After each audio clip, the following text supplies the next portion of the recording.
Hello, good morning and welcome. It's Monday, November the 3rd. Today we'll hear from Transport Secretary Heidi Alexander and Home Secretary Shaban Mahmood as the political world, like the rest of us, asks what on earth happened on the 6:25pm from Doncaster to London on Saturday. My name is Sam Coates of Sky News. And I'm Anne McElroy from Politico. Welcome to another week of politics at Sam and Anne's. Everything you need to know about the day ahead in British politics in 20 minutes. The aftermath of that horrific attack, with haunting images of the knifeman walking around Huntingdon Station, will push everything else into the background. A 32-year-old man arrested on Saturday remains in custody, while a 35-year-old was released with no further action. 11 people were taken to hospital and one remained with life-threatening injuries after the mass stabbing on that train in Cambridgeshire. Police continue to say that there is nothing to suggest this is a terrorist incident, after urging the public not to speculate on motive. So there'll be an update to Parliament later. I know that the government has pushed some of its pre-planned announcements to later in the week because they just think there's one story in town. This will almost certainly now dominate. But politics doesn't shut down in the longer term. There's only 23 days to go to the budget, and that remains inescapable in so many ways. Another Monday and another Reform UK big event looking to take up the remaining oxygen. And today, Nigel Farage's troops are doing a big pivot on the economy, away from the original manifesto position and to something they believe is more future-proof. I'll be heading to that. It's a speech that we are told is heavyweight from Nigel Farage being given in the City this morning. Rather amusingly, Anne, the Tories are weighing in overnight, calling it left-wing economics, but Labour has issued a press release saying it's a return to austerity. Quite obviously, both can't be right. So I think Reform UK are pretty happy about that. Overnight, we'll talk about that and other budget matters in a moment. Foreign Secretary Yvette Cooper is in Jordan to call for increased aid access as a vital step towards a pathway to peace. As she put it, this is part of a 4-day trip visiting a number of Gulf region countries.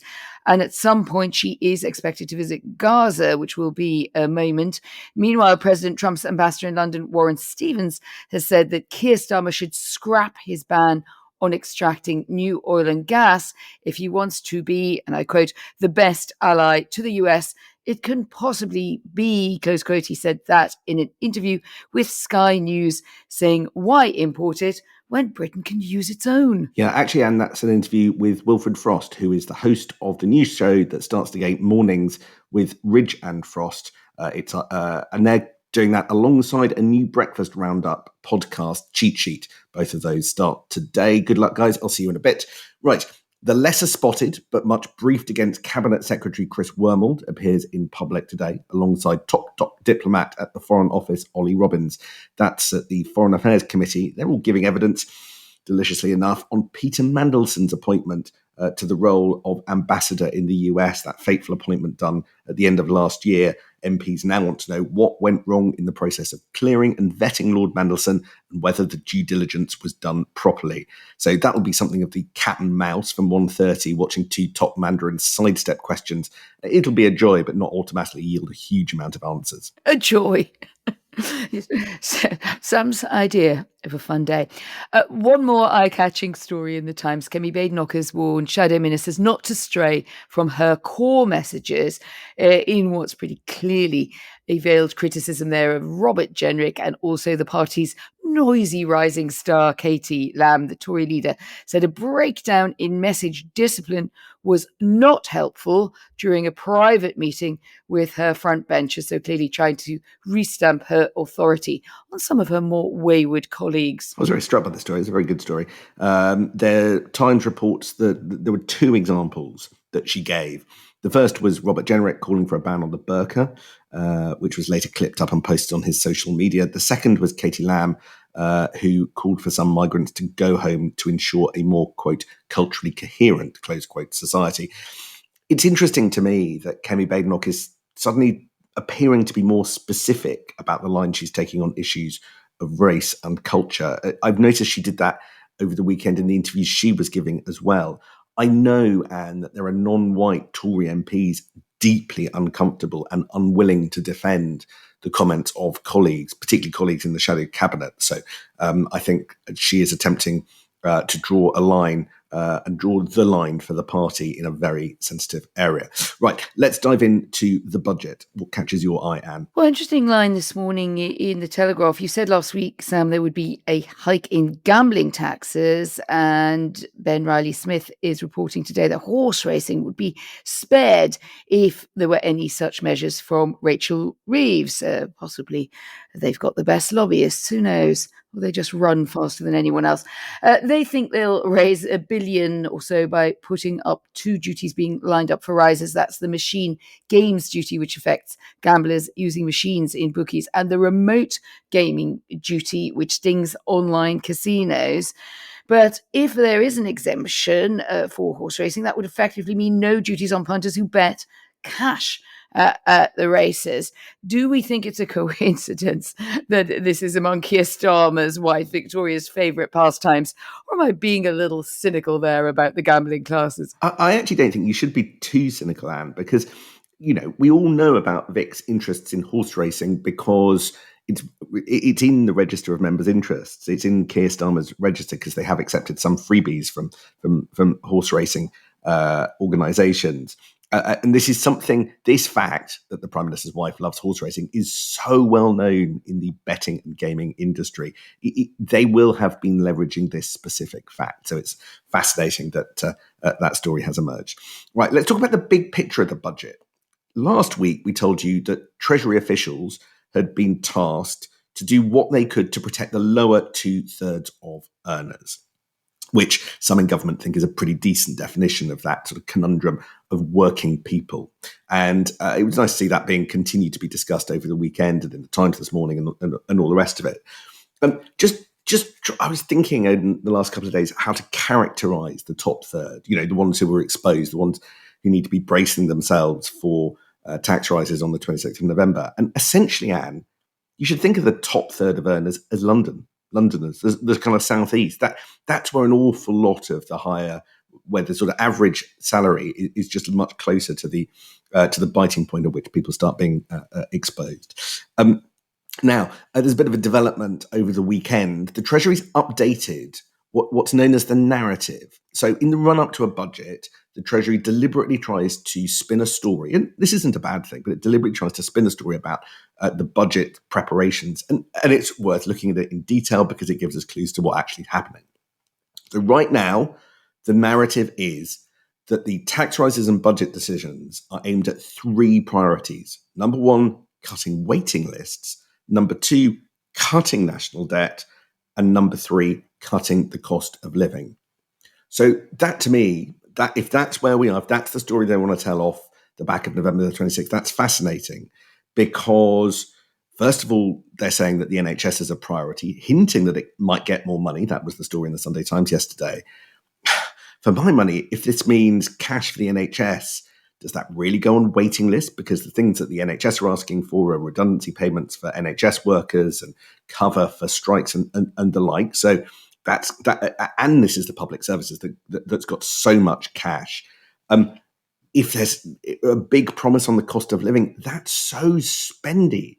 The cost of reducing taxes on energy, which is one of the rumours for the budget, maybe even doing something on food. Where is the cash coming from? So I read that budget narrative and just thought there are potentially quite a few difficulties stored up here. I think they're the right questions, Sam, but they are the wrong, inverted commas, ones in terms of what the government is keen to throw this narrative towards. So let me talk a bit about the NHS, because I happen to have been with people recently who were looking into the budget, but also trying to set their priorities in NHS England leadership, and a bit of tension there with the major trusts. And the simple answer is that in the focus grouping the government has been doing, the area people are happiest to see spending rising is, you guessed it, the NHS. It's also the place where Labour feels it can make most impact at the front line quickly in terms of appreciable differences to what people experience. Waiting lists, although they're rather horrible big things that you have to really go at hard to bring down. Once you allocate resource there, it actually happens quite quickly, whereas other things follow a lot more slowly in reforming the NHS. And Sam, you'll remember Keir Starmer saying in the past week people needed change they could see and feel. Do you remember that? And this is one of those areas, I think, where he thinks that has been persuaded, where Streeting, of course, will have been very vocal on this point, that this is an area where people will notice very quickly that things were better, become better under Labour than they would have experienced previously under the Tories and in the wake of the pandemic. So what's the problem with that? Well, the problem is it sucks up a lot of the allotted funding from those first rounds of monies that were flowing to the NHS, that the government was saying, we're making this big difference because we're pushing money into the NHS. Very little of that, as I understand it, and this is to the frustration of a lot of people in the sector, particularly the more reform-minded, is going into these big, sweeping technological and data improvements that they think the future of the NHS depends on. And there's big scepticism growing about this 10-year plan that Wes Streeting brought to the table. I only point out, and please get in touch from Team Wes, that we don't even hear much about the plan from the Health Secretary. We hear a lot more about this plan to cut at the front line, cut the waiting list. So that is a bit of a conundrum. Is it an unusual one, isn't it? Is it more like you're going to get your jam today, it's the jam tomorrow that is going to wait? One more complication. I heard from a source at the end of last week that the next round of NHS data is going to be pretty hideous. There's going to be a bit of a sense that it's going, maybe not making progress, maybe even going backwards. The next monthly performance data is out, by the way, on Thursday, the 13th of November, and that'll be A&E waits and elective waiting lists and a big moment for the majority of the government's targets. Just throw in one more very quick point on that, Sam. Redundancy payments from the abolition of NHS England. Let's not forget that that's still paying for those, still needs to be settled. And there's been quite a lot of tension there with the Treasury, who I don't think understood or were led to understand the scale of what that would mean. And there is still money that needs to be put aside for that. Well, how does that, to your point earlier, how does that fit or fight with frontline changes, alterations that people can see and feel? I don't think most people think redundancy payments falls into that category. It all is the consequence if you come into power without anything like a plan and then do it at speed and on the hoof, which is very much what it looks like. Right, let's turn to some people that are trying to do some planning in opposition. That's Reform UK. What are they up to? Reform in confident mode at the moment, so much so that they have briefed 4 different stories to 4 different outlets today. My colleague Dan Bloom, going to lead with him, has a scoop. He is saying Reform eyeing up sweeping changes to public sector pensions, looking at how long the state can carry on offering defined benefit pensions to all public sector workers as well. These are topics Richard Tice is saying for Reform. He's basically fronting up this week of Reform, getting serious on finance and the economy, in a big speech also from Nigel Farage today, that these are 2 big things he wants to take by the horns. That's pretty ambitious, isn't it? That's right. The big picture of what Reform UK are trying to do today is there was an awareness in the party that last year's general election manifesto involved a lot of spending. And they don't think that that's the right approach going into the next general election. So I dug out the Institute for Fiscal Studies analysis of Reform UK's general election plans, and it said that it would cost nearly £90 billion a year to put in motion everything it was proposing, with spending increases alone of £50 billion ahead. And in the election, they claimed this would all be paid for by £150 billion per year reductions in other spending on public services and all the rest of it. Now, they knew that had to change in order to seem more credible. So for this speech this morning, that's where they begin the task. You have to look across multiple different papers to put it all together. But of course, that's the job of work that we've done this morning. So, Anne, do you want to kick off what they're saying? Yes, the Telegraph, Reform is saying Nigel Farage will rule out tax cuts until public spending has been reduced amid efforts to reassure voters Reform can be trusted on the economy. Dividing line there with Kemi Badenoch stories promising Remember that dramatic stamp duty abolition at Conservative Party conference? That's a big dividing line. To The Guardian, Reform UK has briefed Nigel Farage will promise a bonfire of business regulation as he spelled out his party's economic policies. When it comes to Brexit, we have not taken advantage of the opportunities to deregulate and become more competitive. So that sounds to me, and like the fabled Singapore-on-Thames option is the way forward if Reform become government. And in the Times, Reform is saying we are the party of workers, the party of alarm clock Britain. Ooh, Sam, somebody is finally on the side of people who get up to do early podcasts. But to be more serious, the point there is that they're saying there's a fundamental misunderstanding in politics. The quote there is, we're told you either favour business or you favour workers. It's nonsense. Successful business is good for workers. People with long memories might remember that it was Nick Clegg who coined the phrase alarm clock Britain. For all the good that did him. And to The Sun, finally, Reform has been briefing that they want to bring in people with real expertise to run government departments rather than career politicians who are shuttled off from one job to another. Look, my understanding about this speech from Reform UK people is that they want to hammer home one biggest argument of all, which is that they think that Kemi Badenoch made a serious mistake at Tory conference by promising all of those tax cuts. And these were tax cuts for first-time buyers and employment, tax cuts, getting rid of stamp duty, as we mentioned, and a number of other things. Kemi Badenoch's plan is to have a golden rule that does allow spending. Reform UK are just going to be cut. And it's not until we see some of the public finances in a better state that you're going to be able to promise pretty much anything. So it's a gamble. It's a gamble of that the public want boldness and honesty rather than a promise that Reform UK is going to make their lives better. It's a big and interesting dividing line with both the other biggest parties in politics. And also that this is a clear case of everything everywhere all at once kind of strategy or tactics, or a mixture from Reform, isn't it? For instance, you heard our quick summary there of all those briefings to different outlets. But let's just look at what was said to Politico, to Dan Bloom. It wasn't just the triple lock that was being raised for a possible cull. Richard Tice was talking about the defined pension benefit being unaffordable. That covers a huge section of public sector workers.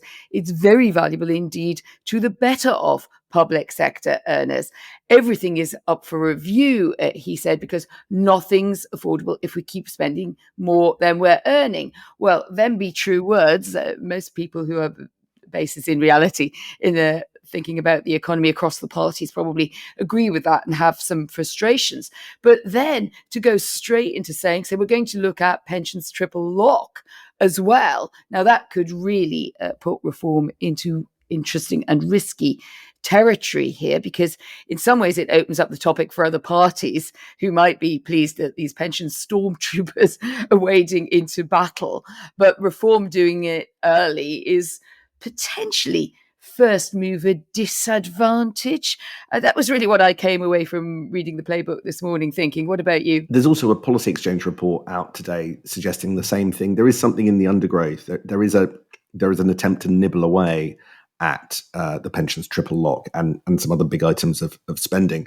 I remember the debate in the lead up to the 2010 election where David Cameron and George Osborne actually pulled back from too austere a message shortly before election day because they were worried it was having an effect on their levels of support. So let's watch very closely at this. I think you're absolutely right that there could be first mover disadvantage. Frankly, politics is such that I can't quite anticipate what's going to happen in this climate.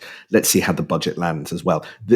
There is a thing that hurts my head about this budget, and that is the proposed scale of spending that this government sound like they're going to do, whether it is VAT cuts on energy and possibly food bills, whether it's those redundancy payments to the NHS that we both talked about. All of this, it's not just about trying to fill the black hole. They're spending too. All of this feels really, really weird. Phantom toll booth maths. I think we'll be dealing with quite a lot of that in the next weeks. But For what it's worth, I think that reform move is really going to put cat among the pigeons, risk for them, but also challenges to the other parties. That's right. Now, the alarm has gone off. We've hit 20 minutes. It's an unusual week because last week, Anne, was half term. So all the kids, my kids, were on holiday last week, but Parliament goes off for recess this week, Thursday, until Tuesday when it resumes. So we're actually taking Thursday off. So there's only a 3-episode week. So we're going to have to pour a lot more work into 3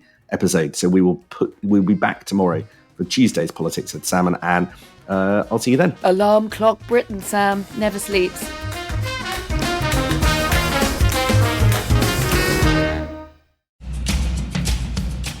Hey, it's Sophie and Will from Sky News. Too many headlines, too little time? We get it, and that's why we're bringing you Cheat Sheet. 10 minutes every weekday morning. All the big stories from politics to pop culture, minus the noise. No doom scrolling, no spin, just the stories that matter, from 2 people who live and breathe the news. Cheat Sheet with Ridge and Frost from Sky News. Follow Cheat Sheet wherever you get your podcasts.